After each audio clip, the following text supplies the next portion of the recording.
Trump has a mandate to drain the swamp. Now, one U.S. senator, a Republican senator, is offering his suggestion exactly how to do that. Is that right, Mercy? I have several suggestions on how to do that, but Missouri Senator Schmitt was seen as a potential choice for Attorney General, says he thinks Pam Bondi will restore respect to the Justice Department and is calling for the firing of any DOJ staffer who targeted President Trump. Accountability means, first and foremost, the people involved in this should be fired immediately.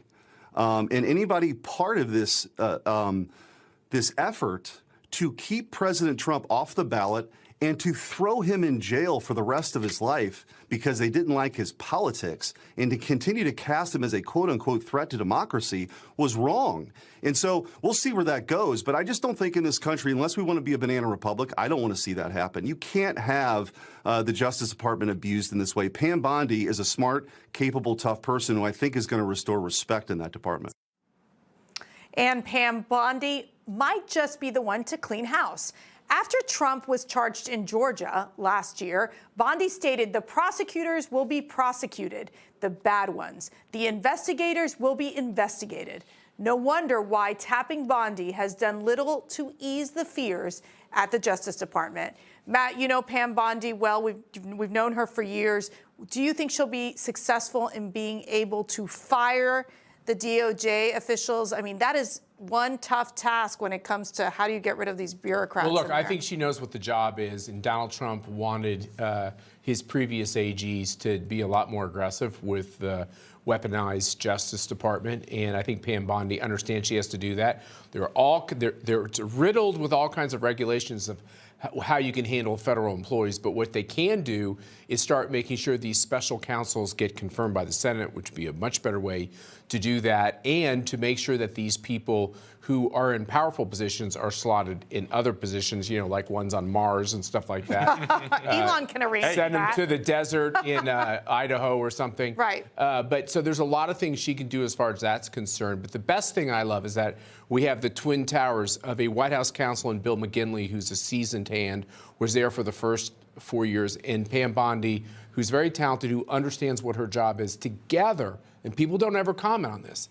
It's those two together that can make a big difference. So Oklahoma Senator James Lankford was asked about Bondi's comments on prosecuting bad prosecutors and if it was retribution for Trump. His response left no question where he stands. I don't know if it's retribution. I think it's trying to be able to get us back to neutral and to balance in that, Dana. Quite frankly, we have U.S. attorneys that were appointed by President Biden that had his perspective and his focus. Obviously, many of those will switch out to folks, as every single president does, as they change out U.S. attorneys. But we also have individuals within the FBI, and that was very well known after President Trump came on in 2016, that there were members of the FBI that hated him, that were in senior leadership, that were working to be able to undercut him, Peter Strzok, multiple others that were actively working to try to undercut the president. I think it's entirely appropriate for Pam Bondi to step in and to say, or whoever that is, the Attorney General, to be able to step in and say, we're not going to allow someone to try to undercut the president of the United States.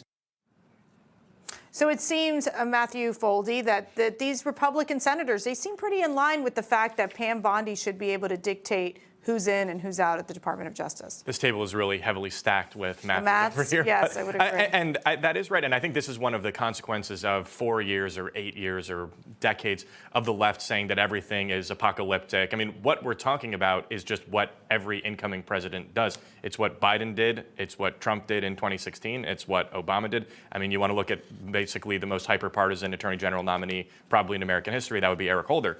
And so nothing here is that, I think, unseemly. And, you know, you look at, for example, Brendan Carr, the incoming, I guess maybe now already FCC chairman. He's saying he's looking at things like NewsGuard, which has yet to find a right of Karl Marx outlet it won't try and demonetize and bankrupt. And he's saying, hey, we're coming after you. So Pam Bondi saying, hey, you're trying to imprison Trump. Perhaps you shouldn't work in his Department of Justice.